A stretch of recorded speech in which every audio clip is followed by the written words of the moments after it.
The December air was frigid, biting at exposed skin and turning breath to fleeting clouds. A chill deeper than the winter wind, however, settled upon the crowd gathered at the imposing steel gates of Marcy Correctional Facility. They stood shoulder to shoulder, a sea of faces etched with sorrow and anger. Their voices, though laced with grief, rose in unison, a powerful chorus echoing the name on their lips. "Robert Brooks, we demand justice!"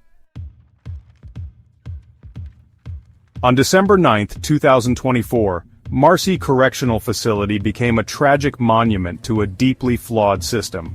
Robert Brooks, a young man incarcerated within its walls, lost his life under horrifying circumstances. Reports emerged, painting a grim picture of a brutal encounter with correctional officers, an alleged escalation of force that left Brooks fatally wounded. The details, still shrouded in official secrecy, sent shockwaves through the community and beyond. Whispers of a cover-up, of a system that protects its own rather than those in its care, fanned the flames of outrage. The official narrative remained frustratingly vague. An incident had occurred. An investigation was underway. But for Robert Brooks' family and a growing number of concerned citizens, these words rang hollow. They demanded answers.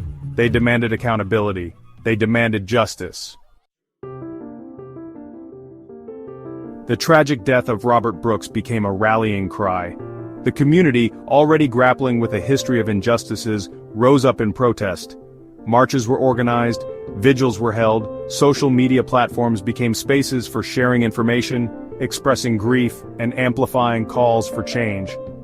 Local activists, religious leaders, and families impacted by similar tragedies lent their voices to the growing movement.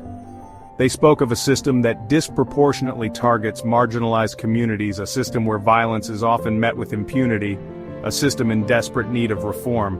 The protests, while fueled by anger and grief, were fundamentally about hope.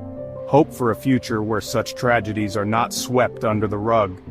Hope for a system that values human life and dignity above all else. Hope for justice for Robert Brooks. The governor's response, a glimmer of hope. Responding to the mounting pressure, Governor Kathy Hochul visited Marcy Correctional Facility, promising a swift and thorough investigation into Robert Brooks's death. She met with Brooks's family, offering condolences and assuring them that those responsible would be held accountable. In a public statement, Governor Hochul acknowledged the systemic issues plaguing the prison system, vowing to implement meaningful reforms. She announced the immediate termination of several correctional officers implicated in the incident and appointed a new warden with a mandate for transparency and accountability. While these initial steps were welcomed by many, some remained cautiously optimistic. True justice, they argued, required more than just individual accountability. It demanded a complete overhaul of a system that perpetuates violence and injustice.